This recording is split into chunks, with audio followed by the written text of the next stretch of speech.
Thank you so much, everybody. My name is Keith Kalfas. Thank you for having me here. It's a great pleasure and opportunity to present and share what I've learned about marketing and developing systems to automate the sales and marketing inside of your service business. Raise your hand, anybody here who considers themselves an expert at marketing your business? Anybody here who is intermediate, like you know how to market, you spend some money on marketing and advertising, but not a pro? And raise your hand again. Let me see. Okay, who here is a novice at marketing? You know some about it, but you're so busy out working and doing the work and running the business that it's very hard to find the time to actually do the marketing, even frustrating? Anybody? Okay. And then who here is like pretty much doesn't know anything about marketing and you're just kind of flying by the seat of your pants, but you're getting a lot of word of mouth and leads organically like that? Okay, cool. What I want to talk about today is based on the back of the competency progression model and going from learning absolutely nothing about marketing your business to all the way to the point where you're fully competent, like you're unconsciously competent, you know it, you're fluent in it, just like you speak the English language, and then you can start to delegate those tasks to other people, so you're not staying up all night doing it. I have a landscaping and window cleaning business in Michigan, and I still find myself up at night till 2 a.m. doing the marketing. It gets very frustrating because you'll start something, and then as soon as your hand isn't on it, it falls apart. And then you do it. So you have a business to run and you have a million things to do. But anyways, this is called the marketing progression pyramid. And how this works is the very first stage of the pyramid at the bottom here is unconscious competence. You don't know that you don't know. So has anybody ever heard of the competency progression model? Can you tell me a little bit about what it is? Here you go. The fastest way for me to explain it is along with that. One of the definitions of that model is an inchworm. An inchworm kind of stretches out, and then it pulls its back up, and it stretches out as it walks, and it pulls its back up, and it keeps catching up to itself. So as you learn through the model, you're improving your day-to-day. You're better than you were yesterday. That's probably the fastest way to explain it for me. Yeah, that makes sense. So you're blind, and you don't even know it until you walk a mile and you see a mile. So the first steps are unconscious incompetence. Like the very first is you don't even know that you don't know, so you don't even know what questions to ask, and you're just blind out there trying to do whatever you can to quote unquote get work and keep the hopper full. Now, that's like you know nothing. The very next step of that is conscious incompetence. Pardon me, I am slightly dyslexic, so. So conscious incompetence with your marketing is that when you get to phase number 2, and that's where you start asking questions. You start looking out at what other people are doing in their marketing. Like you get mail that people are marketing things to you. You see it all over the internet. You see it all over the place. Then you start seeing marketing everywhere. Everybody's trying to sell you something. Everybody has something for sale. There's a marketing piece. And marketing really it's creating a promise. Hello, check. It's creating a promise that you'll deliver a specific result to XYZ audience or person or potential client. You're creating promises, okay? So when you start looking out, that's kind of dangerous as well, because in the second phase, it's called copycat marketing. If you don't know why you're doing what you're doing, you don't know marketing psychology, then what can happen is you start just copying what everybody else is doing because, hey, it looks good. It seems like they're working for them. I don't know their data. I don't know their analytics. I don't know if they're even getting any results, but this company's website looks like that, so I'm going to model what they're doing. But because of the copycat marketing, literally 80% of the people out there that are doing marketing, they're actually just copying everybody else. So it's all copycat marketing going on, but we don't know specifically what is the message we're putting out and what is the direct response we're looking to elicit to get the phone to ring, to get to somebody to fill out a contact form on our website. And the whole reason we're talking about this is so we can get leads flowing in like crazy, so we can make the phone ring all the time. So not only are we getting leads coming in when it's really, really busy, but also when it's slow. So you're never in that position where you're worried about, like, is the phone going to stop ringing? Am I afraid to hire somebody else? Can I make this next move or elevate my lifestyle? What if the work stops? So learning all this, and the reason why we're talking about all this is so you can have leads coming into your business all the time, and you don't have to worry at all ever again about if you're going to, quote unquote, have money coming in. Does anybody ever worry about, what if all of a sudden the work stops, or does it get really slow? Especially, what months for you guys, based on what states you're in, does it get slow? Winter. Summer. Summer? Weirdly enough. It's really weird, yeah. What business are you in? Landscaping. Texas. Do you have a spring rush? Yeah, so spring is super busy, fall is super busy, and like, Winter, we do June drainage. to August, June to September is like the slowest months. It's really weird. It's super Okay. backwards from what it normally is. And when I was, I was like, oh, it's, summer's the busiest. When I started running these numbers, and I was like, holy crap, I'm different than everybody else I've heard in that my summer is the slowest time. And I make a killing. Winter was the Last busiest. January, I think we made $43,000 that month. Interesting. So it goes like this, but it's a roller coaster and it falls off a cliff? That doesn't fall off a cliff, or it did. It's Mhm. getting a little better, but yeah, it dips down and then comes back up. Okay, so I'm gonna share some things that I've learned that are really phenomenal low-cost and no-cost ways to market your business, because when I started, I was completely flat broke in a one-bedroom apartment with my wife. Like, we had an eviction notice at one point, and I didn't have any money to spend or experiment on anything. So getting really good at things called guerrilla marketing tactics are things that can help you a lot. And I want some of your input as well, but as right now you have business cards, door hangers, flyers, magnets, bandit signs that you could put out, and then you can get into targeted marketing. Like, anybody do postcard mailings? Yep, Yeah. Send Jim, postcard mailings, those work as well, and doing defined marketing and target areas. Another thing that's amazing right here is, anybody get into ringless voicemail? Yeah. Yeah, we do that on Send Jim also. And Send Jim, yep. Does anybody do email marketing? Yes. You do email marketing as well. Okay, so what happens on this journey is, when you go from stage 2 to conscious incompetence, you go to conscious competence. Like, this is where you know how to do marketing now. Sorry.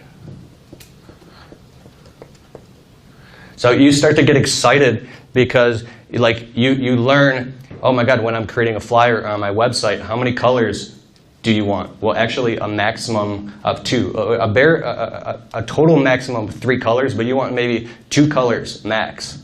2 fonts max. If you have too many colors and too many fonts going on, it becomes confusing to the customer, and then they don't know what to think. There's just, for some reason, has anybody ever looked at a website and it doesn't look trustworthy, but you look at a major corporate website and it looks very trustworthy? There's just something that happens in the subconscious mind where you're like, I'm in the right place, and I know I can trust this because everything's formatted. It looks extremely clean. So once you become conscious about this, and I want to give you some resources right now that you can write down and take notes. Does anybody listen to audiobooks? There's some phenomenal books that you can pick up and listen to while you work that'll enlighten your mind on all of this. So basically, we're going to write here, Literally Everything by Seth Godin. He's written books like The Linchpin.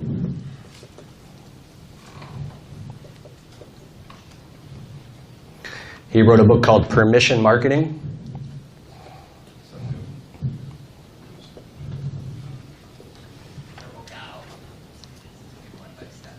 What is that? Purple Cow is an amazing book. He talks about, here's a good example. There's a plumber in Michigan where I live. Literally the entire side of his van is like a half-naked dude sitting on the toilet, but when he rolls it down the window, it's him driving. So, that's a purple cow. You can't miss that. By doing things that are bold, that other people notice and they can't forget. It could just be in the way you serve your customers. Maybe you send all your customers gourmet brownies and you knock their socks off. When you become bold with your marketing and you start to become really conscious and competent about that, then what happens on this third phase right here, when you're getting really, really good at it, you start to get not only experimental, but you start to have fun with it. Are the batteries dying on this? Is it? Check, check. All right. You start to have fun with your marketing. You start dabbling in Facebook ads, launching a Google Ads campaign. Does anybody do Facebook or Google Ads? Okay, so you get excited about your marketing, but the next thing is you can get overwhelmed and frustrated because you're trying to run a business all day, and then you're trying to manage the marketing at the same time and at night. Cool. Let's try this. All right, check, check, cool. All right, 1 second. Okay, so I want to give you the tools that you can use to take the marketing in your business in-house and take it into your own hands so you can control it.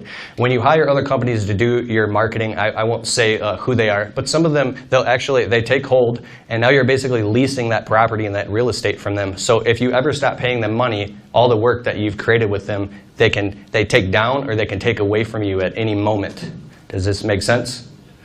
So, but you might get afraid to take the marketing in-house, or you're apprehensive about that because you don't have the time to do all this stuff. If you do, I say over the winter in your downtime, go crazy and start creating a huge organic marketing campaign inside of your business by creating blog posts. Here, I need more place to write. Here.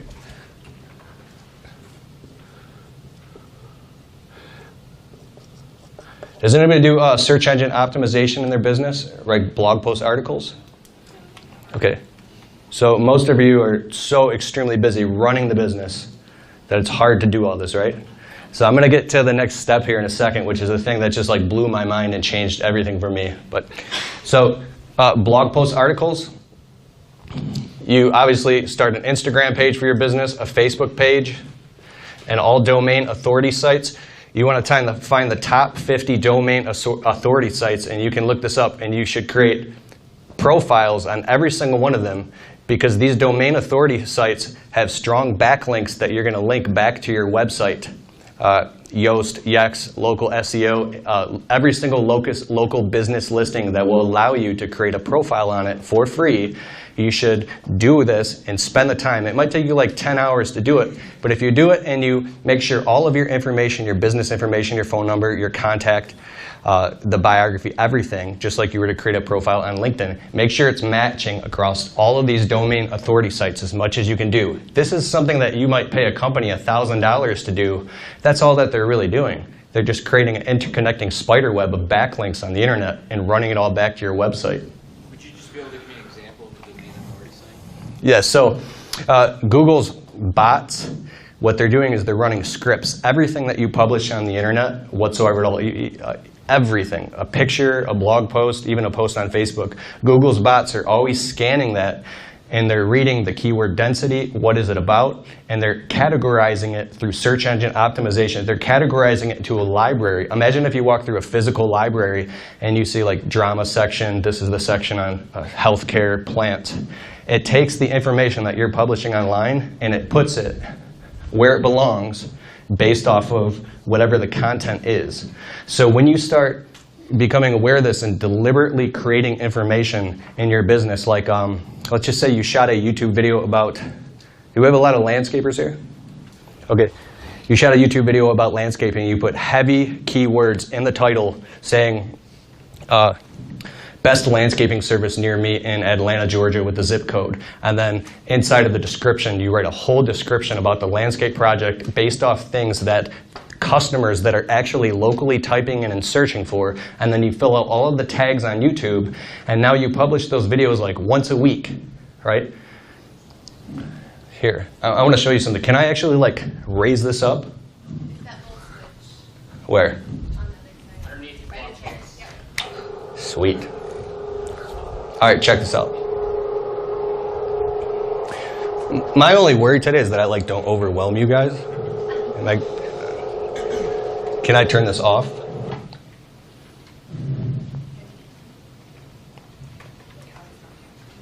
Where is it? Oh, there it is. Sweet.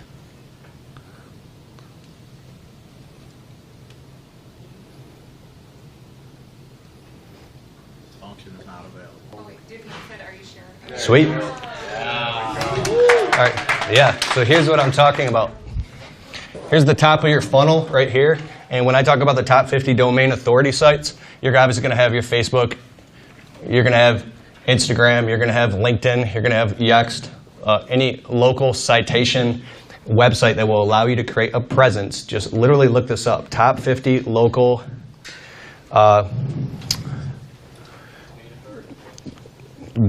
top 50 local small business search sites. It'll pop right up in Google. You can find this. There's something called Yext, Y-E-X-T. They want you to pay for the service, and they're just literally doing this for you. But you don't have to pay for them. You can do it all yourself. So all of these lead sources, you have Google Ads, you have Facebook. All of these are all of your lead sources. Now, probably 20% of your 80% of your leads are going to come from 20% of your lead sources, which would be probably Google My Business and probably word of mouth. But you still want to have a presence on all these other sites because you're creating these backlinks. A backlink is basically the custom unique URL that you get, like your facebook.com/your business, linkedin.com/your name. These URLs, when you place them on your website and then you embed them inside of what the Google bots is searching, say if it's on a blog post article, a YouTube video, a description, they say this is a blog post. Anything that you're creating and publishing online that has these backlinks going into it, that's linking back to your website, which is your main home page of your landscaping business with a contact form and a phone number, what it's doing is it's powering up your website because you have the more backlinks than anybody else. So Google and the internet is built completely on backlinks and keyword density. So whoever has the most of this stuff, and it's the highest quality, and it's the most of what a human would actually do. I'm not saying hiring somebody to just post a bunch of crud on the internet, but doing something genuinely, sitting down and writing blog post articles and creating YouTube videos and Instagram posts and things for your business that not only satisfy Google, but satisfy real people who are looking on their phones and laptops trying to find your business. For instance, like a landscaping video on YouTube that's saying, "Hi, I'm Joe with Joe's Landscaping in Atlanta, Georgia. Nice to meet you. Today, we're doing a project for a client right down the street from you, and we're building this retaining wall, and we're putting in a waterfall, and I'm going to show you a before and after sequence of video footage of what this property looked like before, during, and after, so you're getting results in advance, and you're seeing exactly what you'll get if you hire us. Come along." You don't have to be an actor. You don't have to be anything. You could just use your cell phone and create a video like this, and then type all that stuff in the description. Now if you create a blog post article and attach it to your website, and you embed that video,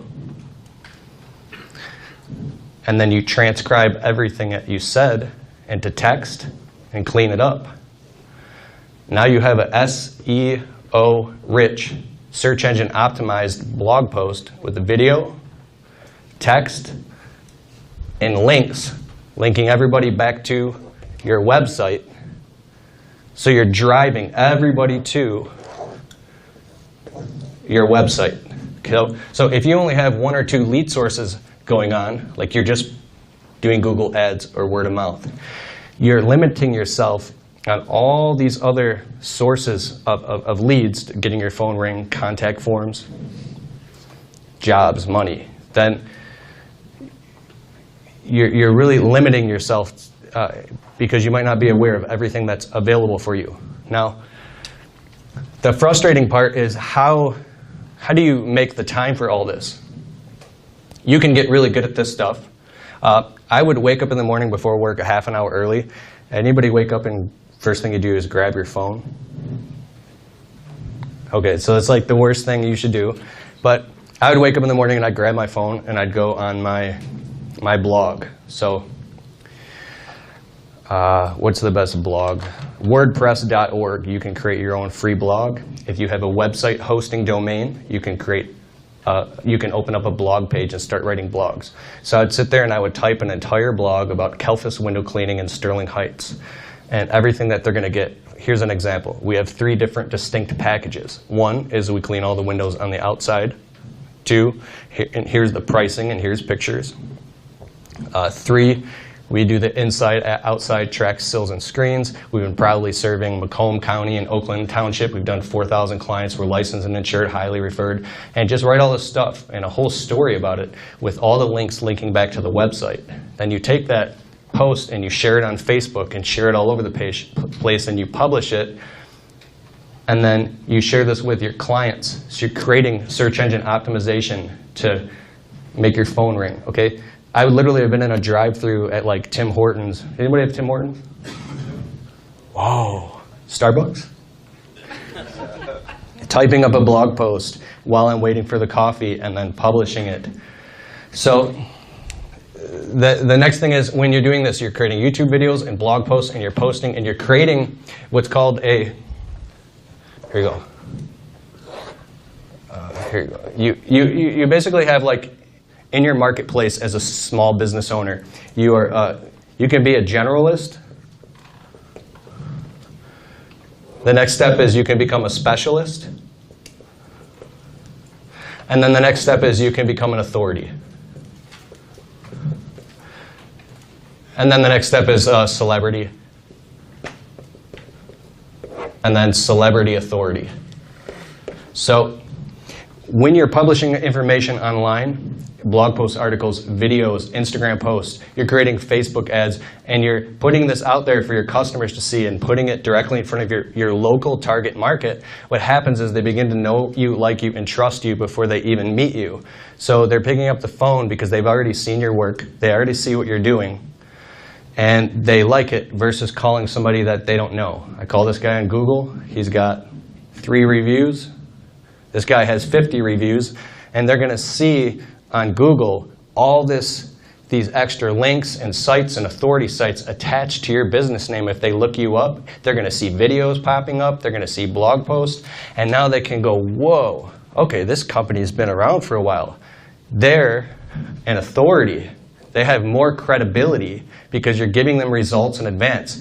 And you can actually intentionally, Good job. yeah, I used the word yesterday. I was like, you can manipulate the system, and he was like, you shouldn't use that word. But you can intentionally create this authority effect in your local marketplace to now where customers want to hire you because they saw you in the video and they like you. Does this make sense? Okay, so once you start to get all this down and now you get good at doing all this, the hardest part is because you're in handcuffs to your business in a way, and you're trying to do all this marketing stuff, and you're trying to make these videos and these blog posts, and now it's to the point where you're like up till Sunday night at 2 o'clock in the morning doing all this crazy marketing stuff, okay? Do we have any questions yet? Because I'm going to move to the next thing. Oh, I had one.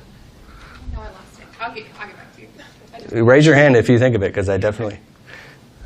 What is it? I remembered it. Oh, Sorry. what is it? Is there any really good like training material online, like for people that are just really amateur with marketing and stuff like that? Just something we can follow like line by line and be successful.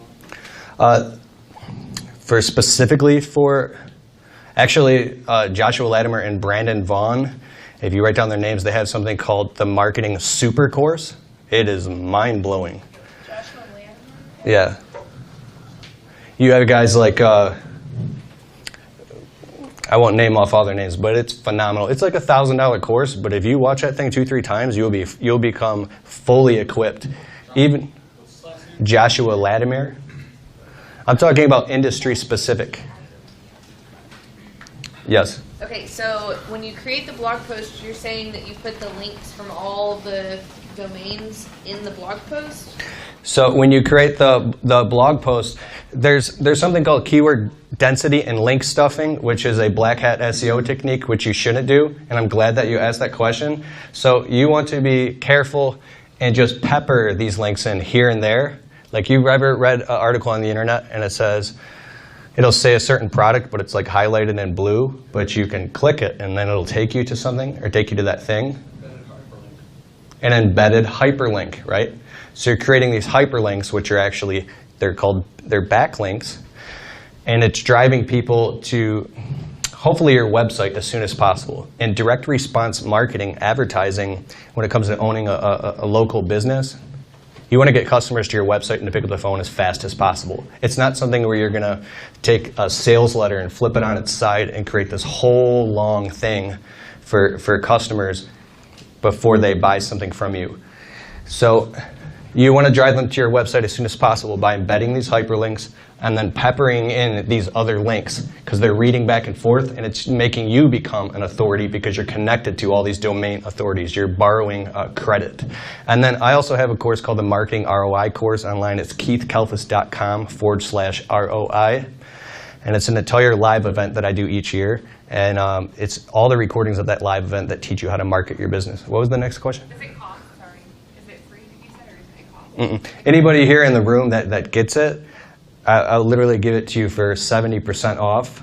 So if you buy the course online, I'm not here to sell you anything, but it's only for this room specifically. So what were you going to say?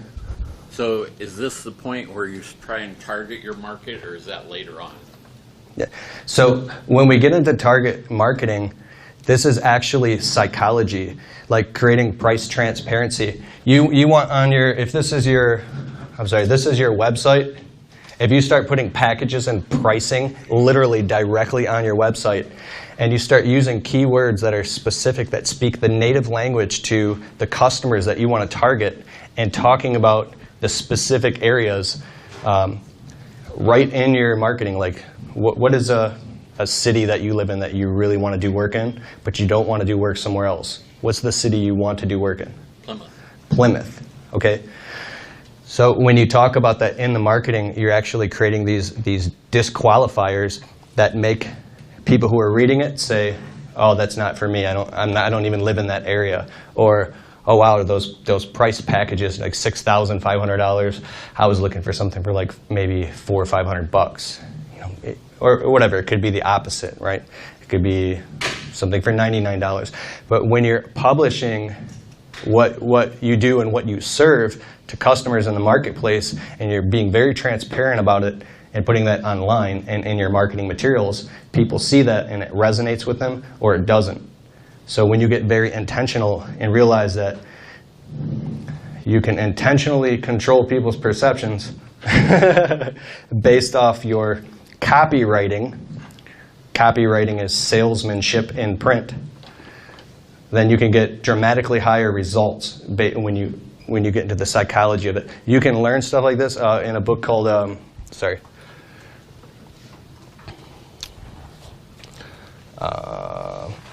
this is an amazing book. You have to get this on Audible. Robert, and I'll get to your questions in a second, Cialdini has 2 books. The one book is called Persuasion. And then the other book is called Persuasion.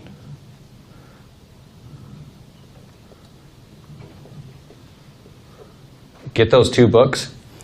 And then also, to add to the book collection, you have to get the audiobook by John Jantz called Duct Tape Marketing.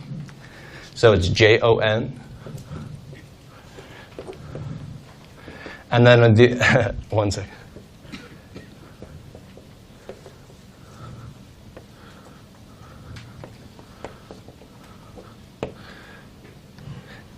Then the final book that you must get to fill you in on everything that I'm talking about here is by R.L. Adams.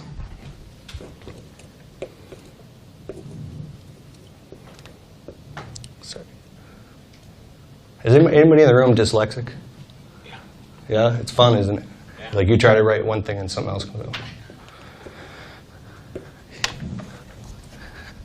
It's called SEO Black Book. The reason I want you to read these books or listen to them on audible.com is because when you start investing your hard-earned money in marketing and advertising, or maybe hiring somebody to do it, now you know what's going on and you can read through their BS.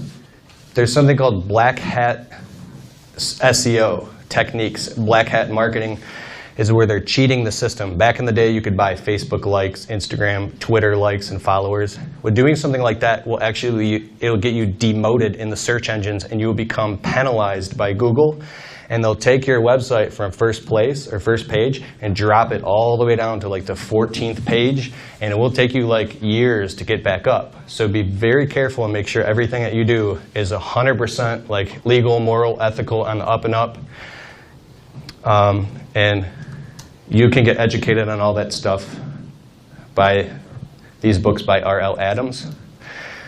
There's more questions before I go to the next phase. Can you write down the Joshua, the $1,000 marketing course you mentioned previously? Yeah. If any of you guys buy it, I need to call him up and I need to cut off this. He's getting no, but it's amazing. What's the name of the book, Keith? The book is by R.L. Adams on audible.com. He has several of them. SEO Black Book. Then he has books called SEO 2016, 2017, 2018. My friend Eric Reno owns a very successful roofing company, and I was passing him these books. And literally when I talk to him now, he's so enlightened on all this stuff. I'm like, where did you learn all this, dude? And it's specifically from the books. And I watch it happen with people around me. Was there any more questions before I go to the next phase? Okay. That's called the Sales and Marketing Super Course. If you own a service business, that'll equip you with everything that you need to know. It's very, very powerful stuff. So the third phase is conscious competence, right?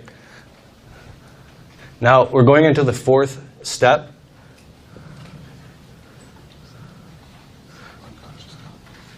Yeah, thank you so much. Which is unconscious competence in your marketing. Unconscious competence is when you become totally fluid and really, really good at marketing. And you have Instagram ads running for your business to your local marketplace. If that's not working, you're launching Facebook ads. You're uploading your customer list directly into Facebook and serving ads for your business directly on your client's timeline. You're remarketing to your customers and clients. You're running email marketing campaigns. Say that Facebook part again? The customer portion? Yeah. On Facebook, so if you, who here uses a Google Contacts, Gmail? Anybody? Do you collect all of your customers' data and information? Obviously first name, last name, address, notes about them, especially their email. You want to take your customer list. This is like the most powerful thing. You export the entire list to a CSV file, and now you import that list up into Facebook. And then, so Facebook has 140 different data points when this stuff is like, it's evil, right? Back in the day, it was prophesized as like this is, but it's actually amazing for marketing because it will go out and it'll find, based off the email, your customers' profiles based off the email list you loaded, and now you can serve cheap ads directly to your customers' timeline on Facebook or their Instagram, because Facebook owns Instagram. So they're like, wait a second, what's going on here? So if I wanted to dominate a local neighborhood, like here's a neighborhood, let's just say it's 2 square miles. I would go in the entrances of this neighborhood and I would put, these are wire bandit signs that you stick in the ground. You can get them on signsonthecheap.com. You can get a whole stack of them. I'd stick wire bandit signs in all the entrances of the subdivision until they get mad and yell at me. Then I would go to Send Jim and I would drop a postcard bomb mailing to all of these houses because this is the perfect neighborhood you want to work in, right? And I would do that repeatedly. Not only doing that, all the neighbors all the people I have in that neighborhood, you can go on your Google Maps and look at where all your customers are. You'd find the customers in that specific neighborhood, and then you'd create a segmented list. So you'd have to sit down for a couple hours and scrub your email list, but you can create a list of different neighborhoods, and now you can serve ads to clients specifically in that neighborhood. Does this make sense? Through Facebook. So the next step is, you want to go on, you could do Send Jim, or you can use something called Sly Broadcast. Okay.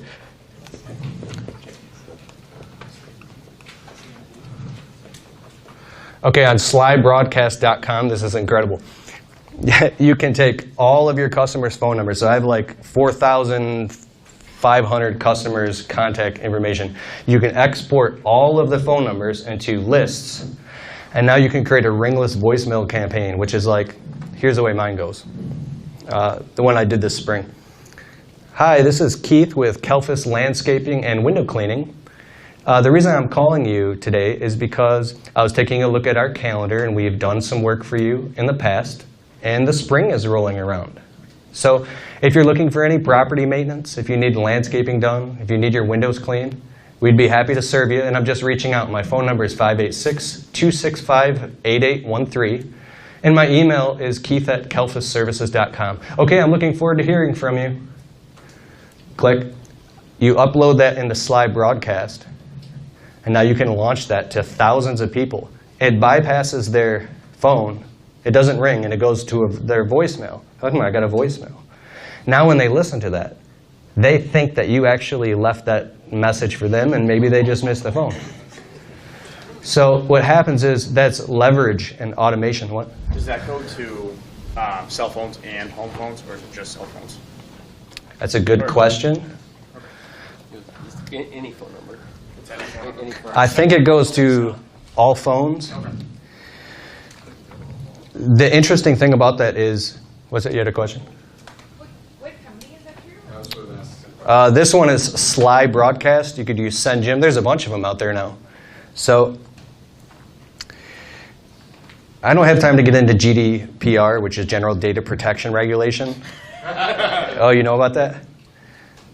So as long as you've had explicit permission from your clients and your customers to do this, if they put their name inside of a contact form or if they've given you your email, you'd be fine. You only have to worry about doing this stuff if you're doing it in mass. If you started getting into, well, I have to be careful what I say. So make sure you have your customers' explicit permission before you market to them. How about that? Okay. And then you can also hire a lawyer and put terms of use and privacy policies on your website. So therefore, anybody who puts any information, why are you smiling? You're like CYA right now, man. Sorry. Protecting yourself. That's good. Anybody who puts any information on your website, they're automatically agreeing, and you're verifying that you're in compliance with taking their information, and that you're not going to sell it to anybody. You're not going to expose it on the black market. You're not going to trade it with anybody. That this is your own private list. And in the event if there's a data breach on anything and your website gets hacked, any of your analytics or data, that you will notify them immediately by law. And they have tacit agreement with you, and that you have a tacit contractual agreement that is such. So doing something like if you have a friend who owns a small business and you're like, hey man, give me your email list of all your clients and I'll give you mine. That's like totally illegal, and you could literally you could get in big trouble for that. But if you market your friend's stuff on your email list and they do the same with theirs, that's okay. It might not make your customers too happy unless it.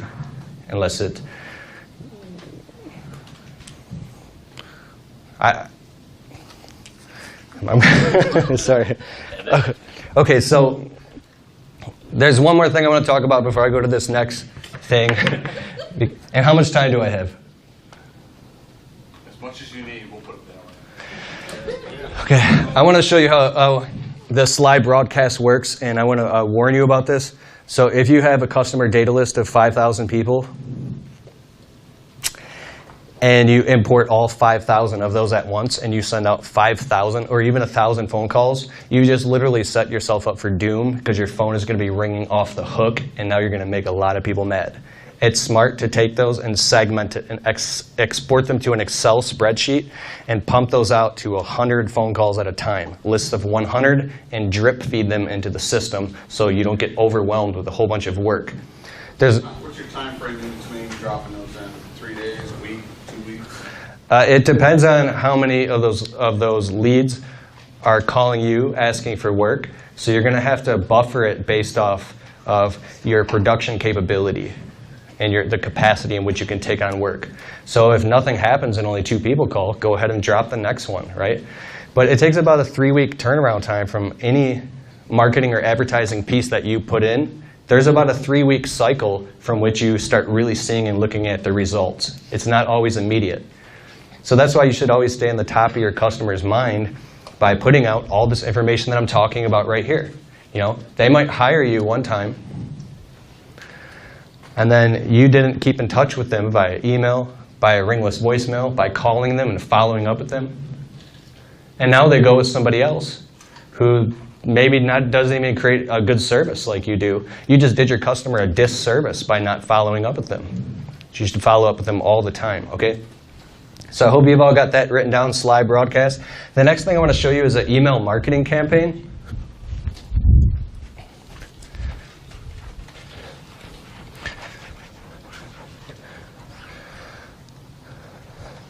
Okay, this is insane. When you get customers' emails on your contact form and you collect them from every single customer you talk to on the phone,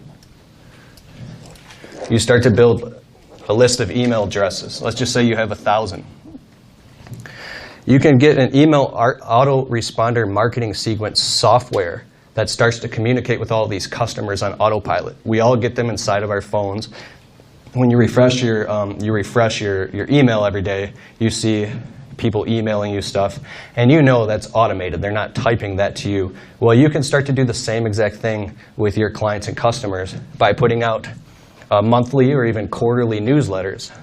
So let's say you have a quarterly newsletter.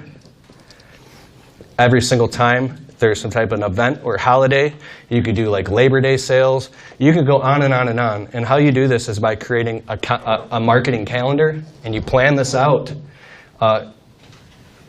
In your slow season, you say, this is what we're going to do for the year in our marketing, okay? And email marketing is a big part of that. So here's all the different reasons why you can pick why you'd want to follow up with your customers to keep offers going out in front of them all the time on their email, so they go, oh, yeah, honey, we do need this project done. That's crazy. So, or maybe they were thinking about it and they got the email, and they just kind of save it, and then when they're ready, they're going to call you because you emailed them and your competition didn't, okay? So if you type up an email to a customer and you do it in a personalized tone, like Mrs. Jones, you wouldn't, you can put their first name in it, and then it'll automate it so their name actually pops up. But you can say the spring is rolling around and we're offering these cleanouts, pond cleanouts, spring cleanups, anything, and we're giving a 10% discount for the month of June, okay? You type up that one email and you upload your customer contact list, right? And now you can launch that email to 1,000 people. And if that email works, and customers start calling you and emailing you back, actually, yeah, I would like you to come and do a clean out or do something like that. If it's a good email, then you want to add it to your autoresponder sequence, which means you put it in the chain of something that goes out every single spring this time now. So once you start to build up this whole arsenal of email marketing newsletters, they'll become automated. So now they just start going out automatically to your customers all the time while you're out on some job site stressing out and trying to like fix some fire, and then the phone's ringing. You totally forgot that like 3 p.m. on Friday this email went out to 1,000 people and the leads just keep coming in. Does that make sense? So you're setting up these marketing systems inside of your business that it's just happening no matter what you're doing. It's a phenomenal way to create leverage. Okay, so the next step here is number 4. I was aware that everything I'm talking about might be a little bit overwhelming, a lot of information, because it is. What's that? Can I ask a question about email? Yeah. When people say, hey, just email me the quote, I hate that because it's very impersonal and they're just then comparing numbers. I want to be able to, but, so is there a good way or a better way to send a quote that either has to go through my website or something that gives me better sales pitch than just sending an email? Here's the quote. You can email them a quote with a press kit that includes your general liability policy, a story about your business, and pictures of what you've done, and then links to your website inside of the email and attachments that they can get this whole kind of portfolio. You can give them a nice handwritten quote or a typed up quote that also redundantly the computer you typed it from triggers a digital quote as well. Okay. I hope I'm answering the question. Yeah, I think so. I don't know how to do it.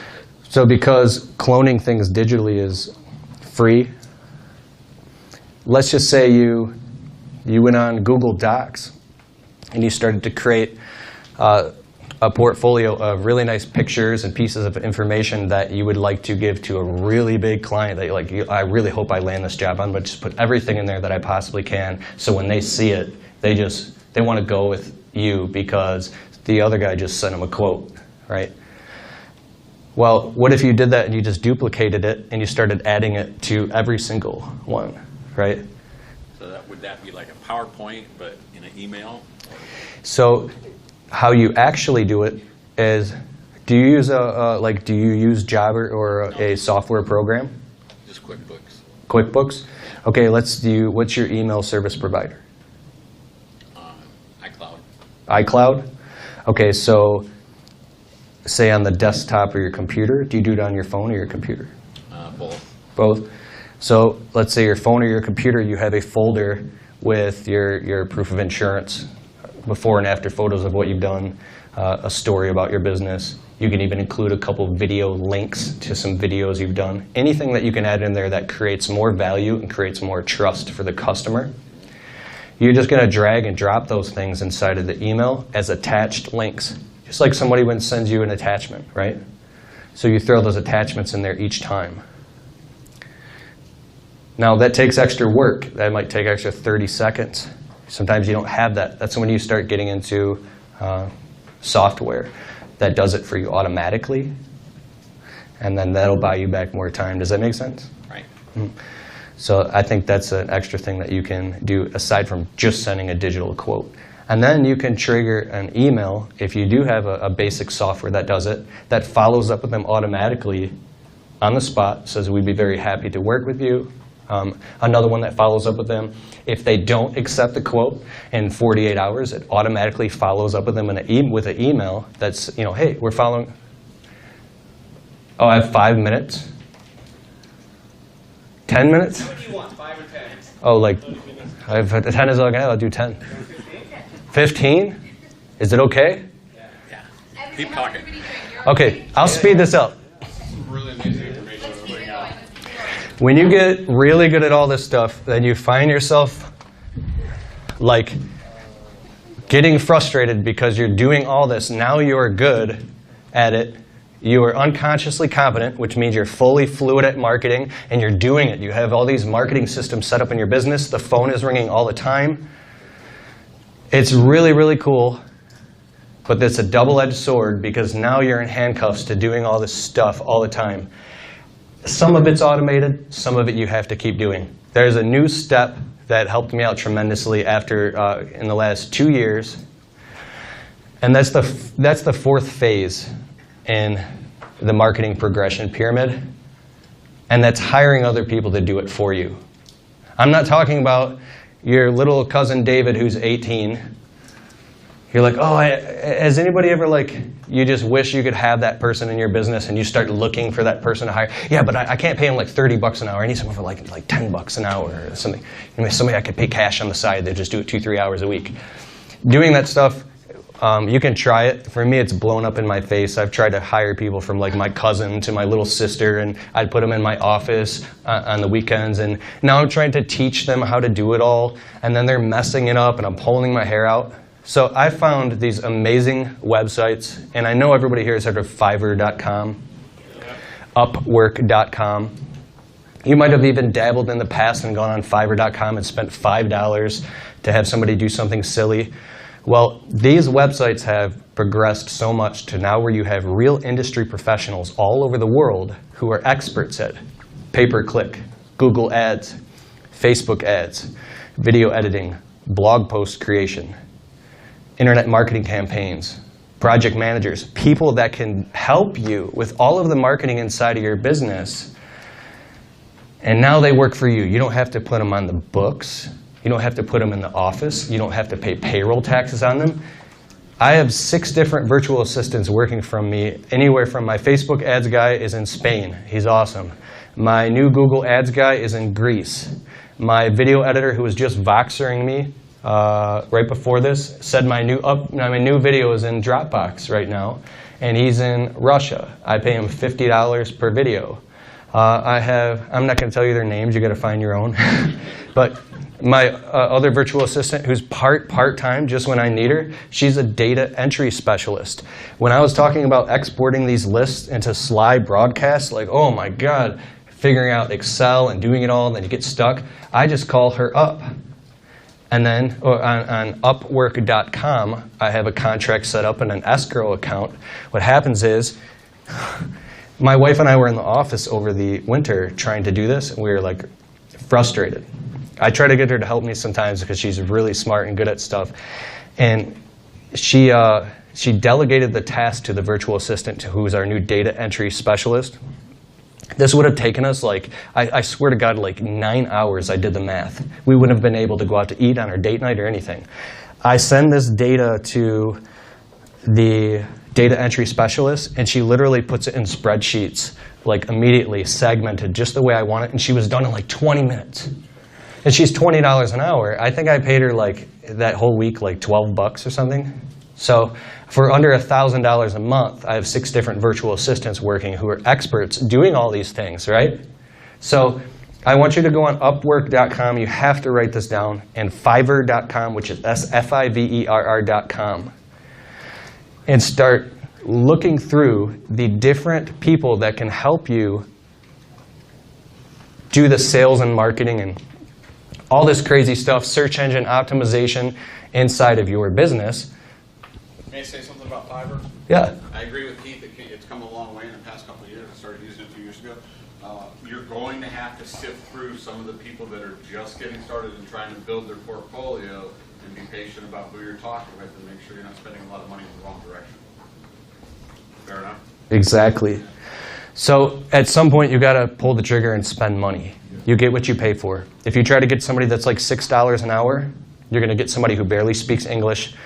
Like my blog post article writer, I had to get rid of because she had a master's degree. She was in Asia or something. She was writing everything was there, but the entire dialect was like in Pakistan, and it made no sense.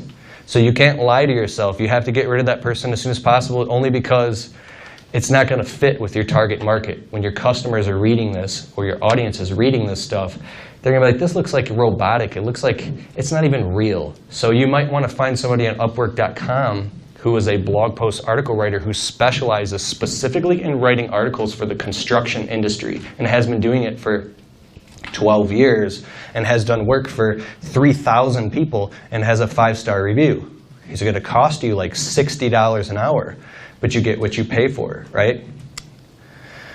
So also I have a podcast editor in Southeast Asia who's $12.50 an hour. I think I pay her like a couple $100 a month, less than that.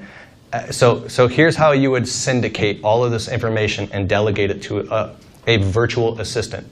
It'd be really nice to have you say sometimes you get so frustrated, you're like, oh my God, I wish I had an assistant that would help me with this stuff because I can't do it all. Well, you can now. You can have virtual assistants that help you. So here's the syntax. I'll be done completely in like 5 minutes. I'm literally almost done. Here's the content syndication marketing strategy. Where's my thing? This is like the really exciting part. I'll get rid of all this.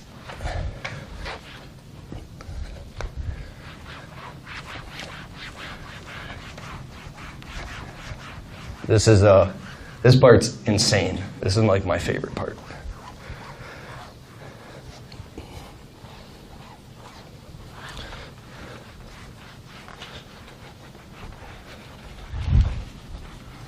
Okay, that's enough. Okay. This is the top-down method. It's what I call, it's my content syndication marketing strategy, okay? So let's just say you're on a job site and you take your phone out and you create an entire video that shows your customers results in advance like I was talking about. Hi, my name is Joe with Joe's Landscaping. In Macomb County, Michigan, or Atlanta, Georgia. The YouTube algorithm is listening to every single word you're saying. The zip code is 48044. It's listening, and it's indexing everything you're saying, right? Speak as if though it was being transcribed. So I know it takes time to get aware of this stuff and to do it, so it's not going to be easy at first. But anyways, take your phone out and make a video and walk around the whole job site and show your customer everything that is going on so they can want to hire you, right? You take that video, and you can do this yourself or have a virtual assistant do it. You're going to send the video to rev.com. And it's 60 cents per minute of transcription. Real human transcriptionists are going to take everything you spoke in that video, and they're going to send it back to you in 24 hours, typed out. Okay? Or you can have your virtual assistant do this for you, right? Because I don't have time to even go on rev.com anymore. But it's good to get good at this stuff so you know what's going on. The next thing is you want to have your virtual assistant who does blog post articles go out and create a blog post article for you. A bare minimum of 500 words. If you can get up to like 2,000 words plus, that's like authority type stuff. In the blog post article, you're going to have a headline of something very keyword rich about like the most, people don't like respond to the word the best anymore because that's so been overused. The most luxurious landscape installations in Atlanta, Georgia, or something like that. And then it'll be a whole article that you're going to pay a blog post writer to take this transcription and then format and add everything that you said into a well-worded, keyword-dense, backlink-rich blog post with this YouTube video embedded inside of the blog post. So what you're doing is you're repurposing this content. All you did was make a video. Now you have a transcription and a blog post and a video embedded inside of it with backlinks going to all those authority domains I was talking about, going back to your website. But the next thing you're going to do is you can take and you can extract the audio from the video. And now you can create an intro and an outro, and you can create a podcast. So everything that you said in the video is now a podcast. So I have a pre-recorded intro and outro. It goes, welcome to the Untrapped podcast. I'm Keith Kalfas, and we talk about all these things. My blog post editor in Asia takes that, and she now automatically just takes my latest videos, and she puts an intro and an outro, and it goes on libsyn.com. I don't know if anybody here wants to start a podcast. I know Paul Jameson has one. And then Libsyn, it's a content distribution platform. It pumps out the podcast, the videos, anything that you want to all these different platforms. So now you have a podcast on like iTunes, Stitcher, Anchor FM, all these different places. You didn't even create a podcast. You just made a video. You just made one video on a job site for 8 minutes. Okay, does that make sense? So when you hire these people to do this stuff, these virtual assistants, these VAs, you can get this entire marketing wheelhouse going inside of your business that's just spitting out content all over the internet that's rich and specifically to your target market and leading back to your website and your phone. And all you're doing is just creating one video. What's that? How long did it take you to get to this point? Yeah. I realized the depth of that question. But as you've grown with this to get to this point, how much money did you start spending, and when did you realize that there was a return on it? So 2 years of, well, I mean, I started out here step by step by step. And that's a good question. So this first step here was like 1 year in starting my small business. Then I got really, really frustrated, and I went to phase 2, which was like I was copycatting everything that I saw everybody else doing, and it wasn't working too well. And then I started investing in online courses and programs of learning how to marketing and buying all the books while working out. While working out in the field all day, I'd be listening to audiobooks and getting competent at all this stuff. and that's what got me up in this area after about 3 years. You can speed it up a lot faster based off what I'm talking about right now because I'm showing you the progression model right now. If you get the information and start listening to these audiobooks and informing your brain right away, then you can skip through these. And I'd say you could be up to this level within 6 months, your first slow season that comes by, and you can dive into it and commit and block out the time on your calendar. Say like, okay, every single Friday night from 6 o'clock until I go to bed, I'm going to work on this stuff and building marketing systems inside of my business. And one by one, you start to implement these systems. So I'd say 6 months you can get to that point with the virtual assistants now, all this I'm talking about, so you can syndicate and repurpose all the marketing, kind of like on autopilot. I'd say that'd be another 6 months.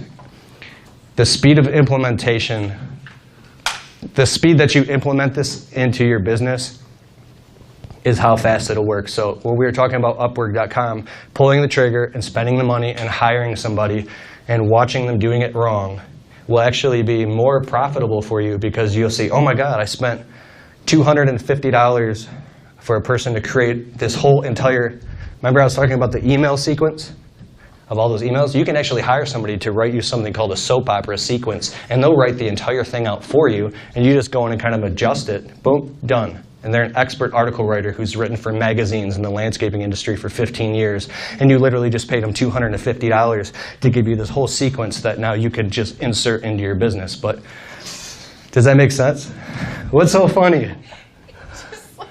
Oh, okay, so once you get all this down, I was up till 2:30 this morning doing this crap, okay?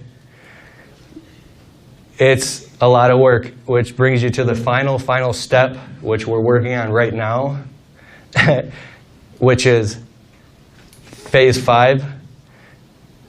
What? You're doing great. Oh, phase 5 is where you make that hire of the project manager who delegates to all of the virtual assistants. So you started from the bottom just like you do in your business, and you're at the point where you have crews working out for you, you've got a secretary, you've got a calling center, you've got a marketing department. But I really believe that this is the new evolution, and having your own marketing department inside of your business is through a team of virtual assistants that are all being ran by a project manager, by a coordinator, somebody that you might pay $25 an hour to part-time, who is also a virtual assistant. Not a person in an office, a VA who specializes in project managers, which I'm scoping out and trying to find this hire right now. It's been 3 months. Then, once they all are working for that project manager, now you start to introduce them all to each other, and now they start, it creates a synchronicity effect, and now everybody's on the same page, and then you can ramp up your marketing and do anything that you want just by speaking it or sending an email. Does that make sense? So at this level, now you move into automaticity. That's where you just have computer screens, you're looking at stats, analytics, data, and you're just flying off your gauges, adjusting things. And when something's wrong, you can spot it because you've been there. So, any questions? I hope I didn't overwhelm everybody. Are you going to write a book? Huh? Are you going to write a book? I've written 2 books. I got a couple of them over there because somebody emailed me and asked me. They said they wanted to buy a book. My 3rd book is coming out next spring for sure now. And it's called The Marketing ROI, How to Automate the Sales and Marketing Inside of Your Service Business. And then, so look out for that. It'll be on audible.com, on Amazon. You can go into Barnes & Nobles and you'll be able to order it there and get it mailed to you. And then I also have a yearly event called the Marketing ROI Live Workshop. So it's an event that takes place in Michigan. And just go to keithkalfas.com if you want to check that out and come to that. There will be phenomenal industry leaders there teaching how to implement all this stuff into your business. The last one that we did in this past September was mind-blowing. There's people crying and stuff because, not because of the marketing information, but It's the cost. no. Oh, it's only $300 a ticket, and it's a 2-day event, so it's you really get out what you put in. But is there any questions? When's your next event? My event was going to be this September, but we're pushing it back till November or December. My wife and I just moved, and we've had a lot of stuff going on in our personal life, so I don't want to launch something that spreading ourselves too thin. I really, really care about all the attendees at my event and that they get the best, that they get transformation and transcendence. And so if we have to postpone that to make it better, then it'll be that much better when it comes. But it's called the marketing ROI. With all of the calls that you got coming in, Yeah. do you let the phone ring and let it go to voicemail? How do you follow up with them? Yeah. Vet through so you're not wasting your time. So at first I was answering the phone all the time. Then I started creating block time at 11 a.m. till noon before all the guys and we all go to lunch. And then in the afternoon, then I got so sick of that because like a fire will break out in the business at 11 and I can't do it. Like you can never stick to the things that you say you're going to do because you're running a business. It's like a chess table that's rotating and turning in real time. It's so frustrating, but that's how you make things happen. But I finally pulled the trigger and I hired a company called Jill's Office. If you go on my YouTube channel, it's like 5 videos down. I did a whole video about it. They're a... We use something like that. Oh, you do? Saves. What do you use? Pin collars. Pin collars? Pink collars? Yep. Sweet. I don't pick up a phone from April until July 4th. He doesn't pick up a phone from April until July 4th. So I use Jill's Office. They have different packages based on minutes. They're professionally trained virtual secretaries. They're like in Utah. My work phone forwards to Jill's Office. There's an entire, this is genius, by the way, there's an entire script, because I was a little frustrated and scared. I was like, oh my God, well, like, how are they going to know how to talk to my customers? What if they send me a bunch of stuff that I don't even want to do? How's this going to work? And I just settled down and I went through their process, because when you get to the point where that pain of changing is less painful than the pain of staying the same, you'll change. So It's one of my favorite things I've ever heard you say Yeah. in the years that I've followed you. That Well, thanks. thing is it comes into my mind all the time. well, I stole it from somebody, so. Yeah, when the pain of changing is less painful than the pain of staying the same, you'll change. and I know for me, my personality type, I'll wait till something gets so bad, like we just bought our first house. I always thought no, mortgage means agreement until death. I didn't want to buy a house. And I was up all night sweating bullets and having nightmares the day before I signed the mortgage agreement. And now we have a nice house and everything's nice and it's $200 more a month. I'm so glad that we did it. But anyways, I hire a company called Jill's Office. They're professionally trained virtual assistants who are experienced in answering the phone specifically for service-based businesses. So they have an entire script based off the Q&A form that they sent me. They pick up the phone. They're a little too happy. They're like, thank you for calling Kalfas Professional Services. How can I help you?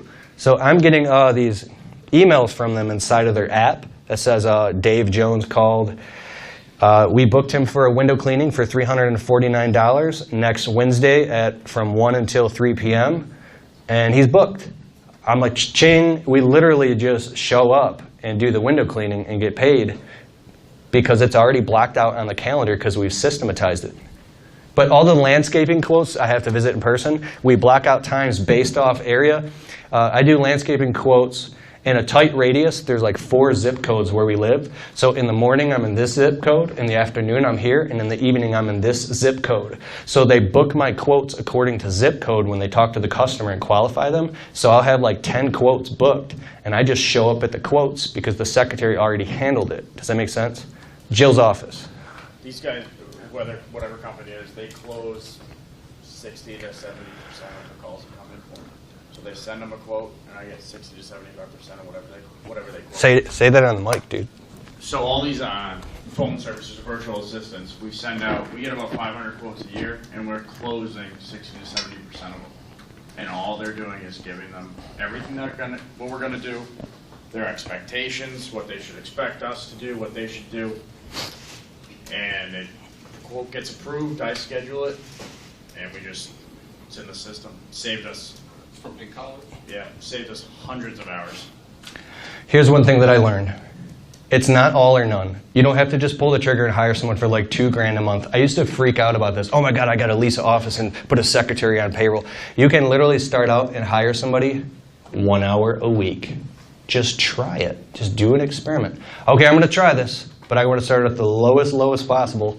1 hour per week and just see if it works. Okay, next, and then we'll do 5 hours per week. I'll start out by hiring one virtual assistant one time on Fiverr.com, and I'm only going to spend $25 and see how it works. If it works, give yourself a budget. One huge thing you could do is start a brand new business checking account and peel off whatever it is for you. For me, it was 7% of gross annual revenue. So when I did $100,000 a year, it was $7,000 a year. I broke that up amongst the season to this much a month. I said this is my allotted amount that I can spend on marketing and advertising every single month. So for me, at one time, it was $500 a month, right? In my internet business, it's $1,000 a month, right? So if you have a little bit more money left over, you can start to play. Peel off the money in advance and start saving in a separate checking account. So now that money is set aside specifically for hiring your first virtual assistant, hiring a calling center. Find the biggest pain point in your business that relates to marketing and everything that we're talking about, and then you can start to free up your time a little bit to make yourself busier so you can do more crap. You know what I'm saying? So that's the end of my talk. Is there any more questions? I hope that served you. It's my honor. Thank you so very much. And I appreciate it. Thank you.